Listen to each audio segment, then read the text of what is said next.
독생자가 되었습니다. 잘 아시는 것처럼 목회자들의 이 형편이 그렇게 넉넉지 못해요. 이렇게 단촐하게 3명의 이 가족을 두고 제가 4년 전이었던 것을 기억합니다. 제가 남원주 교회라고 하는 곳에 부임했을 때였어요. 여러분, 목회자에게 있어서 가장 설레는 날인가 동시에 가장 육체적으로 피곤한 날이 있습니다. 그날은 언제일까요? 언제일까요? 일주일 뒤에. 우리 집사님 수줍게 고백해 주셨어요. 안식일이에요. 성도들을 만나 행복을 나눌 수 있는 이 안식일이 목회자에게 있어서 가장 의미 있고 행복한 날이지만 동시에 육체적으로 가장 힘든 날이기도 합니다. 제가 처음 부임하던 그날이었으니 얼마나 제가 긴장하고 동분서주했겠어요. 여러분, 처음 목회자가 부임했을 때 목회자들 잘해주십시오. 목회자들 상당히 긴장하고 아닌 척하지만 많은 걱정과 고민 가운데 여러분을 만나고 있습니다. 그날도 저 또한 마찬가지였어요. 하루 종일 성도들과 만나 인사하고 서로 나누며 또 제가 가지고 있는 여러 비전들을 나누는 그 시간이 너무 벅차고 행복하기도 했지만 매우 지치는 날이었어요. 이제 모든 하루 일과를 마치고 제 아내와 아이와 함께 저희 집이 당시 4층 엘리베이터 없는 곳이었거든요. 그 집을 향해 걸어가는데 그 길이 얼마나 벅차고 힘든지 제가 참 지쳤던 것 같아요. 이 문을 열고 집에 딱 들어가는데 그때 갑자기 제 아이가 평소에 안 하던 행동을 하기 시작하는 것입니다. 갑자기 창고로 후다닥 달려가더니, 당시 저희 아이가 6살 때였어요. 후다닥 달려가더니 청소기를 꺼내와서 갑자기 청소기를 막 돌리려고 신용하는 거예요. 그러더니 갑자기 목욕탕으로 달려가는 것입니다. 당시 간이 욕조가 있었어요. 욕조가 매립되어 있는 게 아니었기 때문에 간욕조를 사용하고 있었는데 그 간욕조를 접어서 창고까지 낑낑낑낑 대고 끌고 가는 것입니다. 그 모습이 너무 애처로워 보였어요. 그래서 제가 이렇게 얘기했습니다. 저희 아내가 너무 지쳐서 둘 다 말을 이렇게 뻗어 있는 상태였어요. 재훈아, 너도 무리하지 말고 이쪽에 와서 엄마 아빠한테 누워 라고 이야기하더니 사뭇 진지한 제 아이가 6살 당시 그 아이가 저와 제 아내를 이렇게 세우더니 이렇게 얘기하는 것입니다. 오늘 계단을 타고 집까지 올라오는데 엄마 아빠의 모습이 너무 힘들어. 그래서 자기가 지금 뭐 하는 거예요? 엄마 아빠에게 기쁨과 행복을 주기 위해서 이렇게 봉사하고 있는 거예요. 그러더니 6살 아이가 전혀 예상치 못한 이야기를 제게 하는 것입니다. 엄마 아빠 오늘 힘드셨죠? 저를 지금까지 갑자기 네가 왜 이 이야기를 했는지 저는 지금도 비슷했습니다. 엄마 아빠 저를 잘 키워주셔서 감사합니다 라고 눈물을 흘리는 거예요. 커주기만 하고 주기만 했던 사랑에 익숙했던 이 아이가 처음으로 그 사랑에 반응하는 부모에게 그 감사함을 표현하는 그 순간, 그 이야기를 듣던 저와 제 아내는 불행했을까요? 행복했을까요? 비록 가난했고 아무것도 가진 것 없는 여전히 부족한 우리 가정이었지만 세상 그 누구보다도 행복함을 경험할 수 있었습니다. 여러분, 이게 바로 사랑과 인정이 가져다 주는 축복입니다. 지금 삭개오에게 뭐가 필요했던 거예요? 그의 인생을 알아봐주고 위로해주고 때로는 질책하지만 그의 삶을 올바로 평가해줄 인정과 사랑이 고팠던 것입니다. 그런 마음을 가지고 있었던 삭개오에게 하나의 희소식이 들리기 시작했어요. 얼마 전 나사로의 이야기를 통해 죽은 자도 살리신 예수님의 이야기를 삭개오가 듣게 된 것입니다. 그런데 이분은 자신과 같이 사람들에게 미움받는 사람들까지도 구별하지 않고 만나주신다라고 하는 이야기까지 듣게 된 것입니다. 삭개오에게도 희망적이었던 것은 이스라엘의 위대한 스승으로 떠오르고 있는 이 예수가 자기가 살고 있는 동네 여리고로 오신다라고 하는 이야기를 듣게 되었습니다. 삭개오의 마음 가운데 희망이 불타오르기 시작했습니다. 그의 그 열망을 시대의 소망은 다음과 같이 표현하고 있습니다.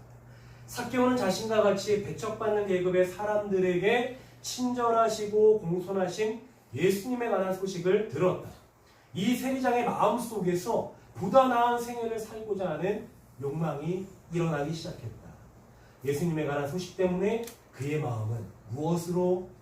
희망으로 불타올랐다.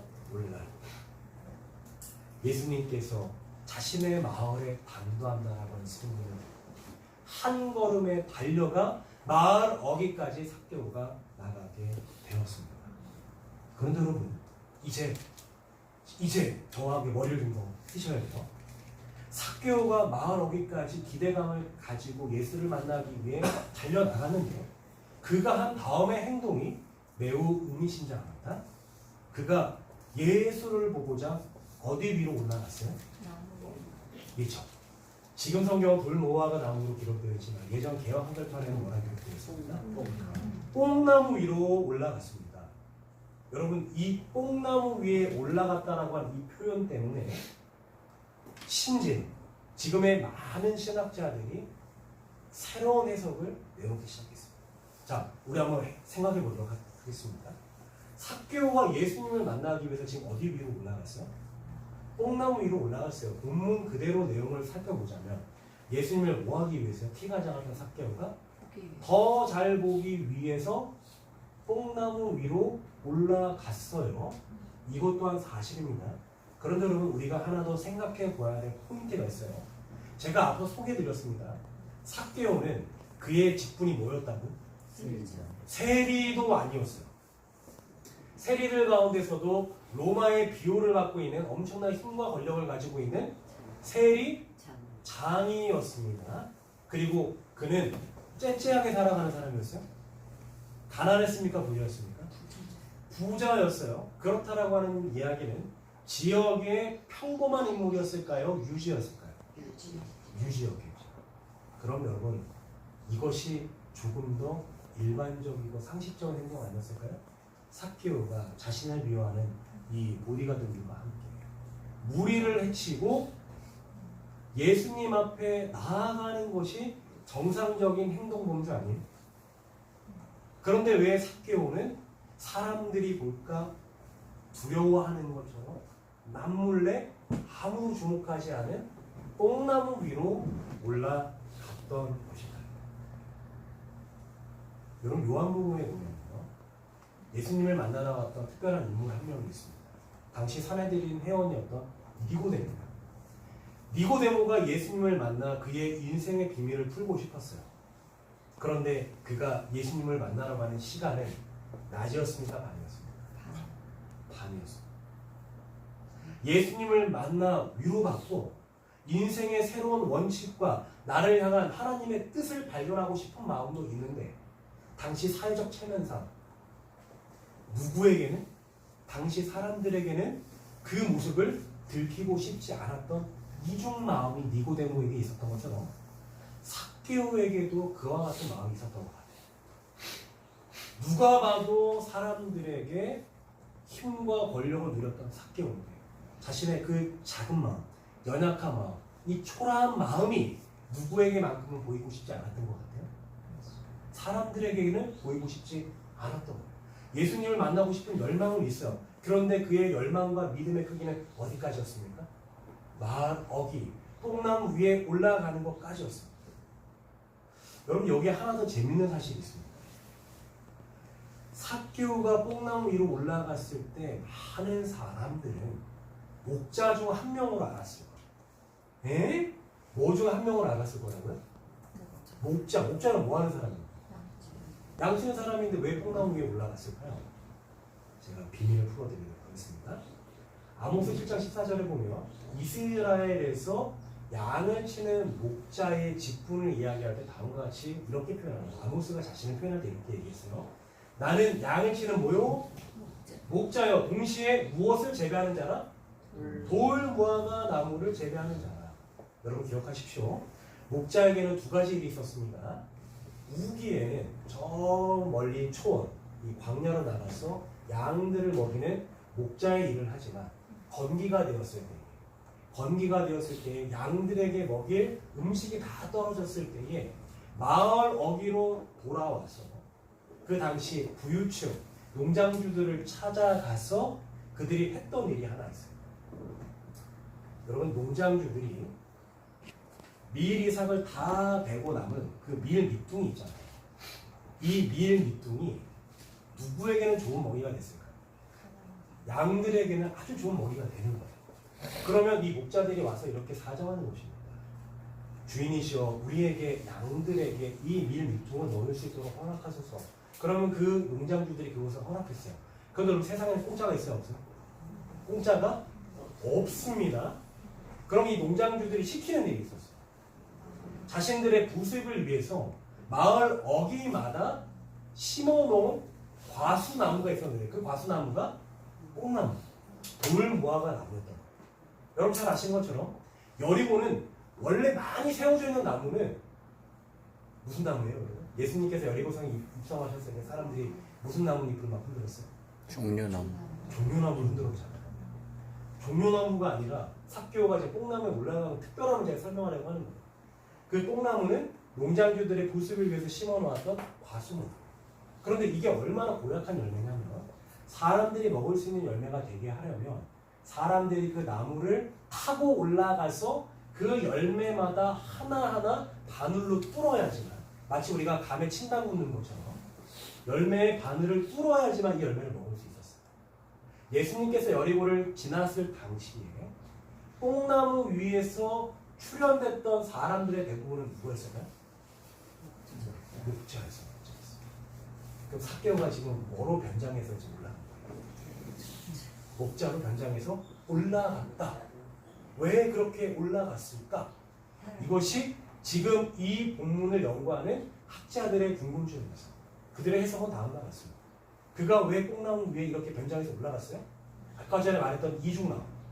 예수님을 찾아가고 싶긴 한데 찾아가고 싶은 그 열망과 마음이 딱 거기까지야.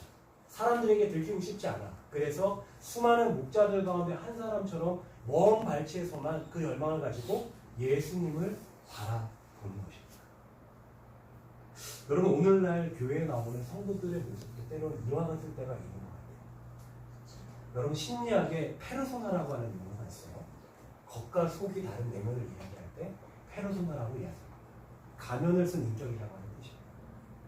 교회에 나와서 장로님과 집사님과 또 수많은 성도들과 아무렇지도 않은 듯 대화하고 안식일의 축복을 누리고 이야기하고 서로 격려하지만 때로는 남들에게 말하지 못할 내 마음속 고충과 고민들 여러분들 가지고 계시지 않습니까? 그런데 그럼에도 불구하고 우리가 이 교회에 나오는 이유는 뭐예요? 이 문제를 누구와 함께 해결하고 싶은 마음은 있어요? 예수님과 같이 해결하고 싶은 마음이 있기 때문에 나오는 것입니다. 삭개오의 마음과 우리의 마음이 같다라고 하는 거예요. 예수님 앞에 나와 해결하고 싶지만 더 적극적인 믿음을 발휘하기에는 조금은 쑥스럽고 마음속에 그저 담아만 놓았을 뿐이라고 합니다. 삭개오가 딱 그와 같은 마음이었어요. 그런데 여러분 오늘 이 본문이 우리에게 감동을 주는 이유는 무엇 때문입니까? 그와 같은 마음을 가지고 있었던 삭개오의 그 형편과 그 마음속 본심을 누가 먼저 알아봐 주셨다는 거예요? 예수님께서 먼저 알아봐 주셨다는 거죠. 그 이전에 단 한 번도 일면식 없었던 예수님께서 그 마음을 간직하고 있던 삭개오에게 다음과 같이 말하시는 거예요. 삭개오야, 너의 상처와 아픔의 그 자리에서 뭐하라고? 내려오라고 이야기하는 것입니다. 삭개오는 그 음성을 들었을 때 뜰 듯이 기뻤습니다. 여러분 성경 기록처럼 왜 삭개오는 행복했을까요? 예수님을 자신의 집에 초대할 만큼 그는 왜 흥분했던 것입니다. 지금 예수님께서 나무 위에 올라가 있는 삭개오를 부르실 때 뭐를 불러주셨습니까? 그의 뭐를 불러주셨어요? 야 거기 형씨 내려와, 거기 아저씨 키 작은 사람 내려와 라고 얘기하지 않고 그의 뭐를 이야기했어요? 삭개오라고 하는 이름을 이야기해줬습니다. 제가 이곳을 묵상할 때 큰 은혜와 감동을 받았어요. 여러분 우리가 자녀를 낳을 때 자녀가 이런 사람이 되길 바라는 마음으로 지어주는 게 바로 이름입니다. 제 이름의 뜻은 이기영이에요. 기영, 일어날 기자에 영화 영자, 이 세상에 일어나서 영화를 누려라 라고 하는 부모님의 뜻이 담겨있는 이름이에요. 훗날 제가 신앙을 하고 난 이후에 예수님 다시 오실 때에 이 땅에서 일어나 영원한 영화를 누린다라고 하는 의미를 재해석해서 가지고 살아갑니다. 이렇듯 이름에는 뭐가 들어있어요? 이 아이를 사랑했던 부모의 기대가 응축되어 있는 것입니다. 여러분, 삭개오가 태어날 때 삭개오의 부모도 기대가 있었을까요? 이 아이가 어떻게 되길 바라는 마음이 있었을까요? 그 마음을 가지고 지었던 이름이 바로 삭개오라고 하는 이름이에요. 근데 여러분, 삭개오의 이름의 뜻이 무엇인지 아십니까? 삭개오의 이름의 뜻이 거룩과 순결이에요. 지금 그의 삶은 어떤 삶인데요? 거룩과 순결과는 전혀 반대되는 욕심과 세속의 삶을 살고 있는 삭개오인데, 그조차 잊고 있었던 부모의 기대와 그 부모의 기대에 넘어 가지고 있었던 하나님의 기대가 응축되어 있는 그의 잊혀졌던 이름 삭개오가 예수님의 이름을 통해 소개되고 있는 것입니다. 여러분, 삭개오는 평생을 살아가며 어쩌면 성인이 되고 난 이후부터 그의 이름을 듣고 생활하지 못했을 가능성이 높아 보입니다. 왜요? 그는 착복하는 자였거든요. 민족을 괴롭히는 자였어요. 그런 사람에게 거룩시 순결한 사람, 이렇게 사람들이 불러 수 있었을까요? 오히려 그의 직책을 부르거나 그의 닉네임, 그의 장애적 결함을 가지고 사람을 평가하고 불렀겠죠. 그런데 모두가 인정하지 않았지만 하나님의 숨겨졌던 그 의미를 예수님을 통해 삭개오라고 하는 이름을 불러주셨던 거죠. 그 음성을 들었을 때 삭개오의 마음에 새로운 열망이 불타오르기 시작했습니다. 오늘 읽진 않았지만 그 본문 뒤에 삭개오가 뭐라고 고백합니까? 내 재산의 얼마라도 절반이라도 내어놓겠고 내가 누구에게 토색한 것이 있으면 4배나 갚겠다라고 표현하는 거예요.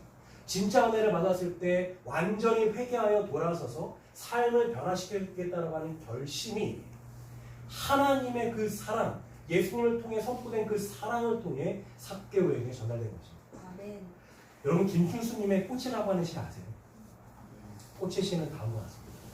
내가 그 이름을 불러주었을 때 그는 나에게로 와서 비로소 무엇이 되었다?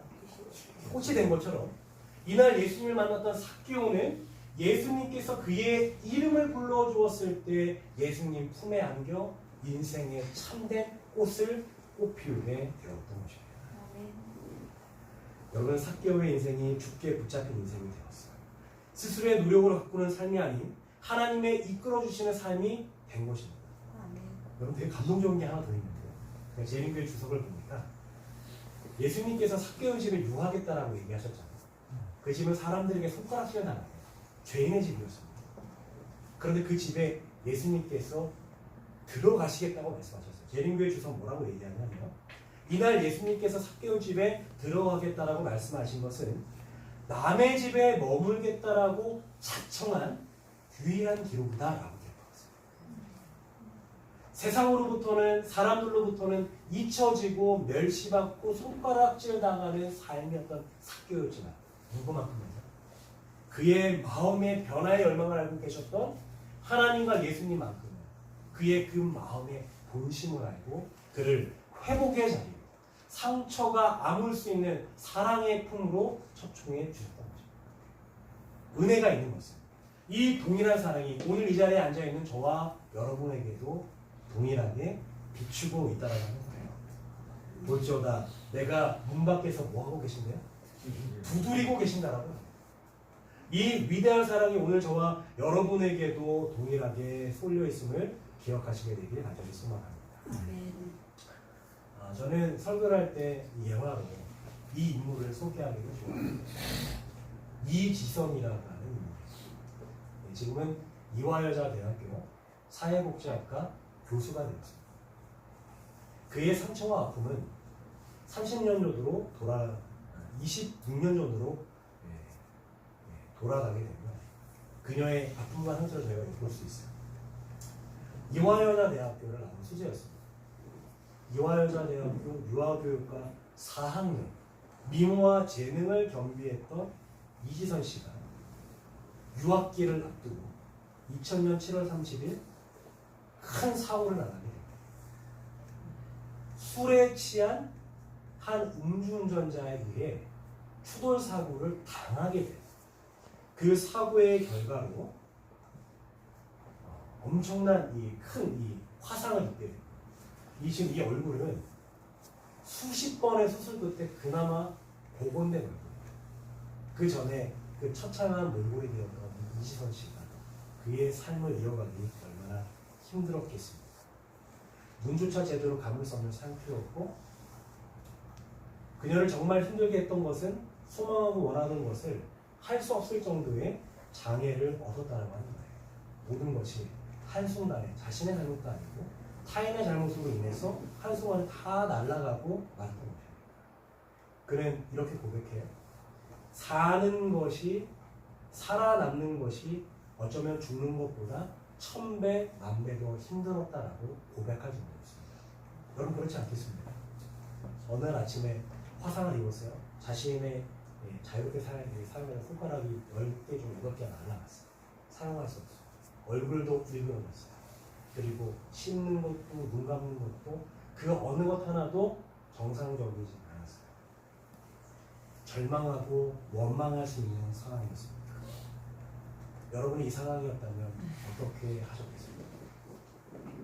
그런데 그녀는 그 모든 상처와 아픔이 있었지만 그 모든 상처와 아픔을 극복할 수 있었어요.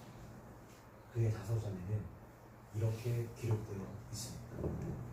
나는 종교 영화의 주인공입니다. 신이 시나리오를 쓰고 감독까지 하는 영화입니다. 주인공이 너무 힘들어해서 조기 종영 회의가 있었지만 이 영화는 아직 끝나지 않았습니다. 내가 얼마나 더 울어야 할지, 언제까지 힘들어야 할지 아직 나는 모릅니다. 그러나 나에게는 확실한 소망이 있습니다. 확신이 있습니다. 감독이신 신께서 사랑하는 주인공에게 한 약속 그대로 희망의 메시지를 담은 영화로서 사람들의 사랑을 받으며 해피엔딩으로 끝날 것을 뭐 한다라고 그가 믿고 있어요?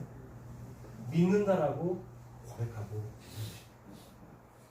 끝이라고 생각했던 그녀의 삶 가운데 사랑하는 딸을 품어 안으시는 하나님의 위대한 사랑을 그가 발견하고 믿음 가운데 소망을 붙잡고 살아갔을 때 그 상처 또한 하나님의 영광을 위한 하나의 도약점으로 삼을 수 있었다는 것이죠. 그가 고통 가운데 있었지만, 상처 가운데 있었지만, 슬픔 가운데 있었지만 위로받고 소망을 꿈꿀 수 있었던 이유는 무엇 때문이었을까요? 자신의 하나밖에 없는 딸을 위하여, 아들을 위하여 희생하시며 영원한 생명을 주신 그리스도 예수의 위대한 구속의 사랑이 있었기 때문입니다. 그를 통해 얻게 된 영생의 소망이 있었기 때문입니다. 그 영생의 소망을 주신 하나님은 그저 내가 너 구원할게 라고 약속만 하시는 것이 아니라 몸소 이 땅 가운데 오셔서 우리와 똑같이 아픔과 상처를 느끼시며 우리의 모든 상처를 있는 그대로 공감해 주실 수 있는 신이었기에 그녀는 그 사랑 가운데 위로받을 수 있었던 것입니다. 저는 이 성경절을 너무 좋아합니다. 오늘의 주제 성경절에는 로마서 8장 32절. 자기 아들 아끼지 아니하시고 우리 모든 사람을 위해 내어주신 이가 어찌 그 아들과 함께 모든 것을 우리에게 은사로 주시지 아니하며. 여러분이 말씀 믿으십니까? 예수님께서 십자가에서 우리의 죄를 위해 달려 돌아가셨습니다. 그 어마무시한 고통을 참아내면서 사람이 감당할 수 없는 그 고통을 우리의 죄값을 해결하기 위해서 달려 돌아가셨습니다. 자, 하나님의 입장에서 생각해 볼까요? 하나님의 입장에서 생각해 보자면 하나밖에 없는 아들을 누구를 구원하기 위해서요? 이 세상의 죄인들인 우리를 구원하기 위해서 내어주셨어요. 그 내어주신 사랑의 크기를 가지고 있는 하나님께서 그 아들도 내어주셨는데 우리에게 필요한 모든 것을 왜 더하여 주지 않겠느냐라고 하는 사도 바울의 반문인 것입니다. 여러분, 이 위대한 사랑이 우리에게 향해 있는 것입니다. 이것을 뭐 해야 될까요? 우리가 알았으니 이것을 누려야 돼요. 오늘 이 안식일 우리를 구원해 주시고 오늘도 이 교회에 이끌어 주신 하나님의 그 위대한 사랑 앞에 감사함으로 나아가야 되는 거죠. 형식적인 신앙이 아니라 살아있는 연결된 신앙으로 하나님을 바라보고 우리의 모든 상처와 아픔을 하나님께 내어놓은 그 값 대신해 주시는 은혜를 충만히 받아야 합니다. 그 위대한 약속을 누리는 저와 여러분들이 되겠습니다. 삭개오가 예수님을 만나 그의 삶이 180도로 변화되었던 것처럼 날마다 예수님과 동행하시는 우리의 상처를 보듬어 주시고 위로해 주시며 나아갈 길을 정확하게 제시해 주시는 예수님과의 동행을 선택하는 저와 여러분 되길 바라며 오늘의 말씀 마치도록 하겠습니다.